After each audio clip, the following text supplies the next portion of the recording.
आज भी जो ये मानते हैं कि भारत की आत्मा गांव में बसती है, मेरे ख्याल से उन्होंने गांव उतने ही देखे हैं जितनी की आत्मा। जाकर रहिए, 3 दिन रह नहीं पाएंगे भले आपका गांव हो जो दादाजी छोड़ करके आए थे 100 साल पहले। जिस आदर्श गांव का जिक्र मैं करने जा रहा हूं वह राजधानी से 50 किलोमीटर पश्चिम में है।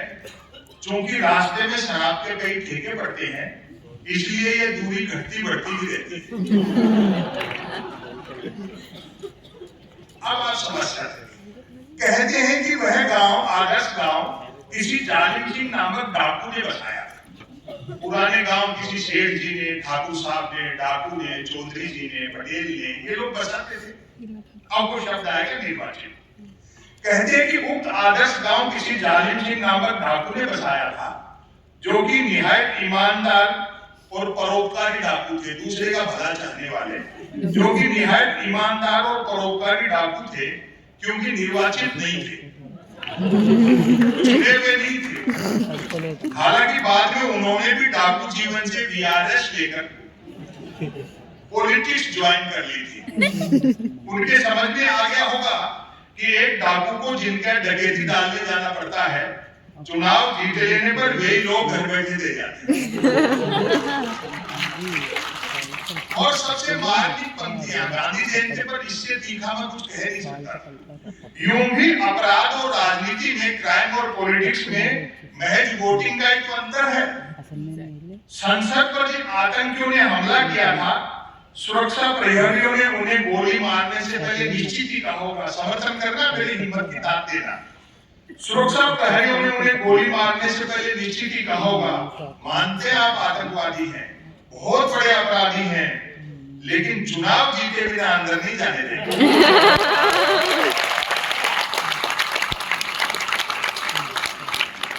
ये विश्व स्वच्छ भारत अभियान की बात करते हैं। एक पार्लियामेंट का मेंबर दूसरे पार्लियामेंट के मेंबर तक के लिए सद्भाव की भाषा इस्तेमाल नहीं कर सकता। असली स्वच्छ भारत अभियान की बात। आदर्श गांव में 10 दिशाएं, तीनों मौसम, 12 महीने और 7 वार सब होते हैं। बस एक तो गांव के उत्तर में किसी भी साइज का कोई हिमालय नहीं है, और दूसरा गांव 3 तरफ से समुद्र से घिरा हुआ नहीं है। गांव वालों का दावा है कि डाकू जालिम सिंह जी 2-4 दिन भी और जीवित रह लेते तो आज ये दोनों चीजें भी गांव में होती। गांव के लोग किफायती हद तक है, कम खर्च करने वाले। गांव के लोग किफायती हद तक है कि किसी को मिस कॉल तक अपने फोन से नहीं मारते। और दरिया दिल ऐसे खर्चा करने वाले, उदार मन के, और दरिया दिल ऐसे कि मिस कॉल मारने के बाद फोन कर करके भी पूछते रहते हैं कि मिस कॉल मिला क्या।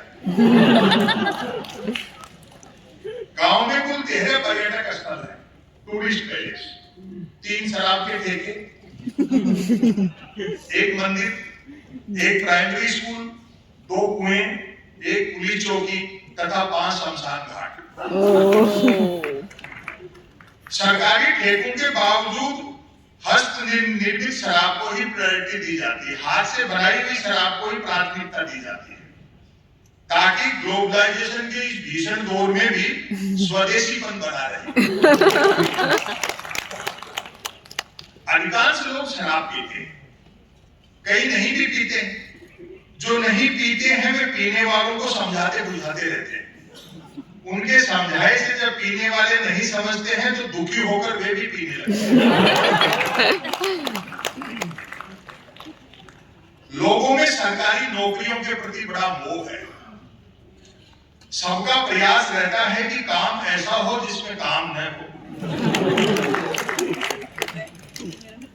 जहां तक मेहनत मजदूरी का सवाल है, मेहनत करने वाले को मजदूरी नहीं मिलती, और जिसे मजदूरी मिल जाती है वह मेहनत बंद कर देता है। सबके आपसी संबंध गठबंधन सरकारों जैसे हैं, अर्थात स्वार्थ ही 2 लोगों को आपस में जोड़ता है। अब एक शब्द का आनंद लेना, ये हिंदी की खूबसूरती है। उम्र का फासला भी रिश्तों में बाधक नहीं बनता।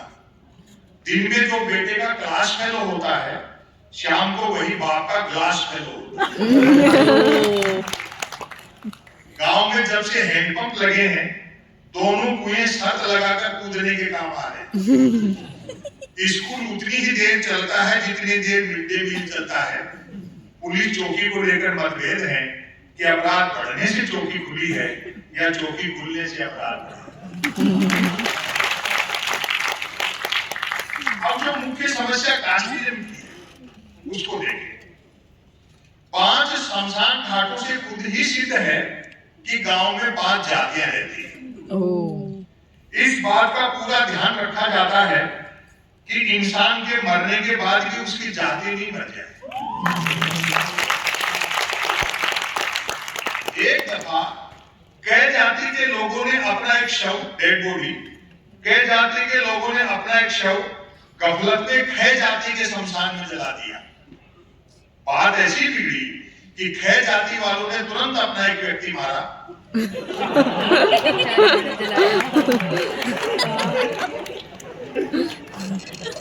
और उसे कै जाति के शमशान में जलाकर बदला दिया और तालियां आपके अबू फेंकी। आखिर में लोकल विधायक ने दोनों जातियों से 2-2 लोग मरवाकर उनके अपने अपने शमशानों में जलवाई, तब जाकर शांति हुई।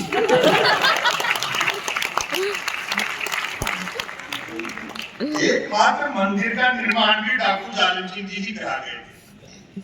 और मेरा मानना है, साहब भले किसी को बुरा लगे, जिस देश में शिक्षण संस्थाओं से, एजुकेशनल इंस्टीट्यूट से ज्यादा धर्म स्थल होंगे वहां क्या अच्छे थे।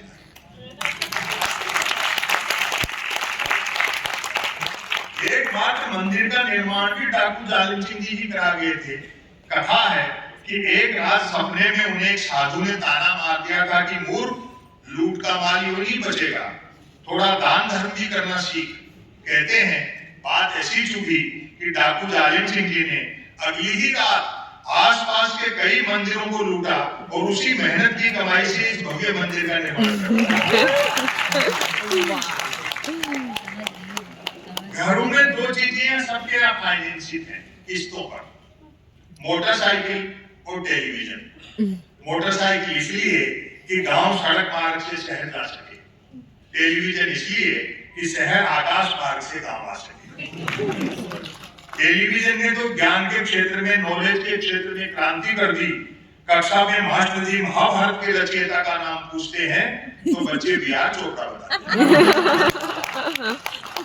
अब मैं इसका समापन करता हूँ। गांव वालों का सेंस ऑफ ह्यूमर देखो, शहर के आदमी में कम है, घट गया। मजाक करो बुरा मान जाते हैं, जिंदगी भर उसको पाल के रखते हैं, गांठ को मान के रखते हैं। गांव का आदमी शाम को मजाक करो, रात को भूल गए, सुबह वैसे ही वैसे। वो देखो आप। और इस दौर में जब सांप्रदायिक सद्भाव बिगड़ा हुआ है या बिगाड़ने की कोशिश की जा रही है, ये पंक्तियां देखिए गांव के आदमी की बहुत। जो हो, गांव वालों में परिहास प्रति, सेंस ऑफ ह्यूमर, आपस में मजाक करने का भाव लाजवाब है। चरणदास जी हड़बड़ी में जरा छोटे जूते खरीद लाए, एक साइज का। दुकानदार ने बिका हुआ सामान वापस नहीं लिया क्योंकि दिन भर में एक ही बिका। लाचार चरणदास जी को ठांसे के जूते काट रहे हैं और वे लंगड़ाते हुए चल रहे हैं। रास्ते में टकरा गए इकबाल मियां, पूछ बैठे, चरणदास जी ये जूते कहां से मार लाए, मतलब कितने के पड़े। अब आप सवाल जवाब देखना, समापन करता हूं।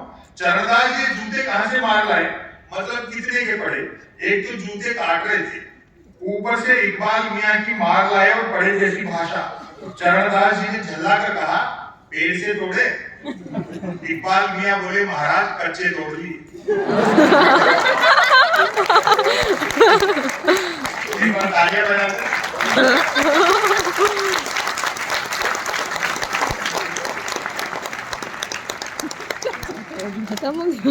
ये गांव की मोहब्बत है, ये जिंदा रहनी चाहिए।